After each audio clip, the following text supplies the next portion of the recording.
청소년 목장 헌신예배 오신 성도님들을 주님의 이름으로 축복하고 환영합니다. 오늘 헌신예배를 통하여서 청소년부가 정말 다음 세대가 더욱더 주님 앞에 붙들리기를 간절히 소망합니다. 오늘 함께 읽을 본문 말씀은 로마서 12장 2절 말씀입니다. 로마서 12장 2절 말씀입니다.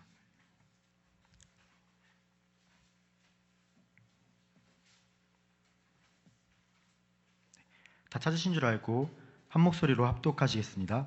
시작. 너희는 이 세대를 본받지 말고 오직 마음을 새롭게 함으로 변화를 받아 하나님의 선하시고 기뻐하시고 온전하신 뜻이 무엇인지 분별하도록 하라. 아멘. 오늘 읽은 말씀을 주제로 주님이 원하시는 다음 세대라는 제목으로 함께 나누길 원합니다. 이번 청소년 목장 헌신예배를 준비하면서 어떻게 하면 하나님을 기쁘시게 하는 다음 세대를 이루어 나갈 수 있을까 하는 생각을 들었습니다. 주님께서는 지금의 우리를 보셨을 때 우리가 우리를 통해 어떠한 생각을 갖고 계시며 또 어떤 마음으로 우리를 인도하시는지 생각을 해볼 수 있었습니다. 청소년 목장 올해의 주제 말씀은 마태복음 6장 33절 말씀인 그런즉 너희는 먼저 그의 나라와 그의 의를 구하라. 그리하면 이 모든 것을 너희에게 더하시리라. 이 말씀입니다. 예수님께서는 이 말씀을 하시기 전에 우리가 생각하는 것을 다 알고 계셨습니다. 우리는 연약한 존재라는 사실을 깨닫게 됩니다. 당장에 먹을 것과 또 입을 것, 그리고 또 내일의 삶을 염려하는 그런 모습을 보이고 있습니다. 염려하는 것은 우리가 아무것도 할 수 없도록 만듭니다. 또 내일의 우리가 하나님과 가까워지지 못하게 막는 모습이 있습니다. 그러나 저희의 모든 생각을 이미 아시고 우리가 구할 것을 염려하지 말라고 말씀하고 계십니다.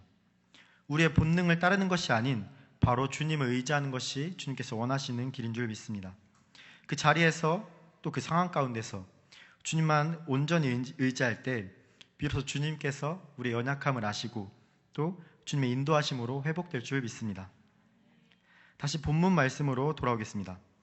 그렇다면 우리가 어떻게 하나님의 말씀을 잘 분별할 수 있을지 함께 나눠보기를 원합니다. 먼저 말씀에 이 세대를 본받지 말라고 말씀하셨습니다. 여기서 본받지 말라고 한 그 뜻을 알아봤는데 이 세상에 순응하지 말라 이러한 뜻으로 나와 있었습니다.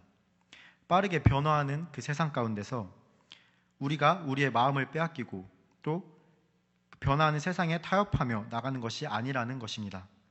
다시 말해 세상에 있지만 그 세상의 풍속에 물들지 않고 그 마음의 중심을 지켜나가는 것이 예수님의 권고의 말씀인 줄 다시 한번 깨닫기를 소망합니다. 그리고 이어서 마음을 새롭게 함으로 변화를 받으라고 나와 있습니다. 이 표현을 원어로 풀어 해석하면 근본적인 형태의 그 전환을 의미합니다. 다시 말해서 우리의 생각을 새롭게 함으로 근본적인 삶의 변화를 받는 것을 의미합니다. 오늘날의 많은 기독교인들을 바라볼 때 한 번의 구원으로 인해서 그 옛 믿음과 옛 신앙에 얽매여 있다는 생각이 많이 들곤 합니다. 그런 안타까운 현실을 마주하면서 어떻게 그러한 상황에 얽매여 있다면 환경과 신앙에 있어서 아무런 변화도 일어나지 않을 것입니다. 그 상황에서 벗어나 우리의 가치관을 보다 새롭게 변화시켜서 더욱 주님 앞에 붙들리는 성도로서의 삶이 되기를 소망합니다. 그래야 해서 하나님의 선하시고 또 기뻐하시며 그 온전하신 뜻이 무엇인지 우리가 잘 분별하여서 주님 말씀에 순종하는 성도님들 되시기를 소망합니다. 그렇다면 우리는 오늘 본문 말씀을 통해서 하나님의 원하시는 새로운 변화가 무엇인지 함께 나누기를 소망합니다. 먼저 첫 번째로 우리 삶의 자세에 대한 변화입니다. 말씀은 시편 63편 1절 말씀입니다. 제가 봉독하도록 하겠습니다. 하나님이여 주는 나의 하나님이시라. 내가 간절히 주를 찾되 물이 없어 마르고 황폐한 땅에서 내 영혼이 주를 갈망하며 내 육체가 주를 앙모하나이다. 아멘. 이 말씀에서 기자는 마르고 황폐한 땅에서 내 영혼이 주를 갈망하며 라는 표현을 사용했습니다. 이 말은 비유적인 표현으로 저자의 상태가 그 영혼이 메말라서 주를 갈망한다는 뜻으로 이해할 수 있습니다. 그가 주님을 만나고 싶고 또 그 마음에 대한 욕구를 주님께 갈망하며 주를 앙모한다고 표현한 것입니다. 그렇다면 저와 여기 계신 성도님들께서는 그 삶이 과연 어떠하십니까? 우리가 세상에서 주님 앞에 너무도 갈급하여서 이처럼 간절한 마음으로 표현하실 수 있으시겠습니까? 제가 일주일 전에 입원한 그 상태에서 이러한 생각을 한 기억이 있습니다. 주님께서 과연 이 입원한 상태를 통하여서 나에게 어떠한 마음을 주시기를 원하실까? 또 그 마음을 알게 되면 내가 더 변화된 삶을 살아갈 수 있을까 하는 생각을 해보았습니다. 저의 그 당장의 상황은 입원한 상태에서 또 언제 회복될지도 모르는 그 상황이 전부인 상황이었습니다. 이 상황에서 과연 주님께서는 어떠한 마음을 가지고 나를 바라보실까 하는 마음에 어차피 주어진 환경이 이렇다면 내가 할 수 있는 것을 해보자고 생각을 해보았습니다. 먼저 그렇게 생각을 변화시키고 나니 주어진 환경이 또 감사함으로 바뀌게 되었습니다. 바깥에서 어떠한 상황이 벌어져도 저는 내 앞에 있는 그 순간에 최선을 다할 수 있게 되는 것이었습니다. 비록 그 잠깐의 순간이었지만 여기 계신 성도님들의 삶 가운데서도 이런 작은 변화가 일어나기를 기대합니다. 그렇게 하셨을 때 하나님께서 또 다른 감사의 은혜를 부어주실 것이며 더 주님 앞에 나아갈 수 있는 계기가 될 것임을 믿습니다. 이렇게 삶에서 작은 변화부터 변화하시는 성도님들 되기를 기대합니다. 두 번째로 우리 삶에 주님을 향한 순종의 자세입니다. 말씀은 사무엘상 15장 22절 말씀 제가 봉독하도록 하겠습니다. 사무엘이 이르되 여호와께서 번제와 다른 제사를 그의 목소리를 청종하는 것을 좋아하심같이 좋아하시겠나이까? 순종이 제사보다 낫고 듣는 것이 수장의 기름보다 나으니. 이 말씀은 여기 계신 성도님들께서 많이 들어보셨을 말씀입니다. 이 말씀에서 순종이 제사보다 낫다고 하는 그 표현에서 나오는 그 제사가 그 제사 자체의 의미보다는 제사를 드리는 그 마음을 더 말하고 있습니다.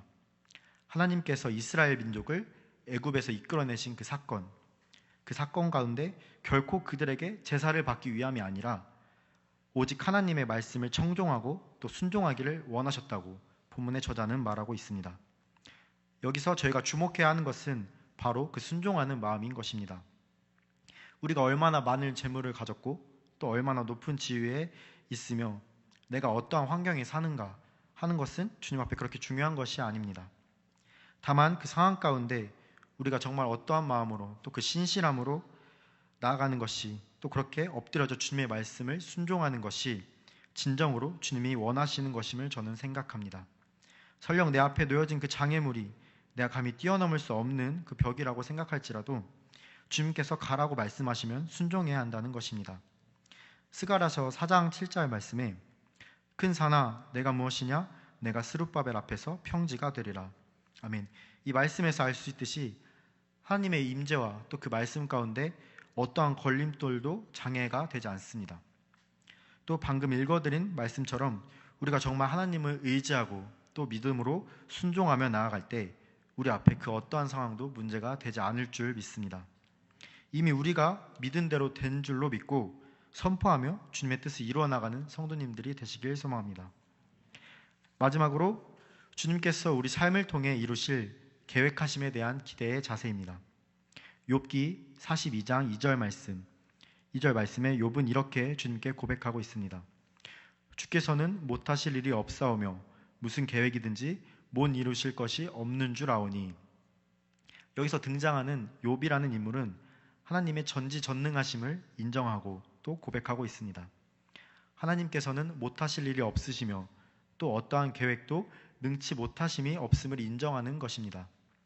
하나님께서 능히 하실 수 없는 일이 없으신 분입니다. 그러한 전지전능하신 주님께서 우리와 함께 한다는 그 사실이 얼마나 놀랍고 감사한 줄 모르겠습니다. 또 그 감사한 일을 통하여서 하나님께서 우리에게 더욱더 은혜를 부어주실 줄 믿습니다. 제가 좋아하는 찬송가 중에 그 크신 하나님의 사랑이라는 찬양이 있습니다. 이 찬양의 3절에는 이런 가사가 있습니다. 하늘을 두루마리 삼고 바다를 먹물 삼아도 한없는 하나님의 사랑 다 기록할 수 없겠네. 이 찬양의 가사처럼 우리와 함께 하시는 그 하나님의 사랑을 우리가 어떻게 다 표현할 수 없을 만큼 하나님께서 우리를 사랑하고 계십니다. 그 측량할 수도 없는 사랑을 주시는 주님께서 우리 삶에 개입하셔 또 우리 한 사람 한 사람을 통해 계획하심을 갖고 계시는 줄 믿습니다. 그 계획이 어떠할지는 우리가 완벽하게 알 수는 없습니다. 다만 분명한 것은 우리의 생각과 또 그 관점으로는 이해할 수 없는 일들을 계획하고 계실 것입니다. 사랑하는 세종샘교회 성도님들, 그리고 사랑하는 우리 청소년 목장 아이들, 우리 함께 역사하시는 주님의 그 계획하심을 기대하시기를 간절히 바라겠습니다. 주님은 지금도 우리 가운데 역사하고 계십니다. 우리가 속히 그 마음을 깨닫고 주님 안에서 인도하심을 받기를 소망합니다. 그것이 주님께서 우리를 위해 계획하시고 또 우리를 기다리시며 우리와 함께하기를 원하시는 그 마음에 한 걸음 더 나아가는 길이 되는 줄 생각합니다. 말씀을 맺겠습니다. 오늘 말씀을 통하여서 하나님께서 저와 여기 계신 성도님들 한 분 한 분들을, 그리고 자라는 우리 청소년 아이들을 통하여서 크고 놀라운 계획하심이 있는 줄을 믿습니다. 앞서 말씀드린 것처럼 우리가 이 삶에서 멈춰있는 자가 되지 않기를 간절히 소망합니다. 우리가 지나온 것을 알기 때문에, 또 내가 주님께 기도드렸던 그 상황들을 아직도 기억하기에 아직 나에게 주어진 시간이 많다고 여기신다면 그 모든 생각들을 내려놓고 변화하시기를 간절히 소망합니다. 우리가 지나온 그 길 가운데서 아이들이 우리들의 길을 따라가기를 원하신다면 더욱 주님 안에서 변화된 모습을 통하여 더 나은 환경으로 아이들을 인도하시는 저와 여기 성도님들이 되기를 간절히 소망합니다. 그 가운데에서 우리 아이들뿐만 아니라 우리를 통한 주님의 새로운 변화와 그 말씀이 임하실 것입니다. 내게 능력 주시는 자 안에서 내가 모든 것을 할 수 있느니라. 주님이 우리와 함께 하십니다. 그 믿음으로써 변화된 삶을 살기를 간절히 소망하겠습니다.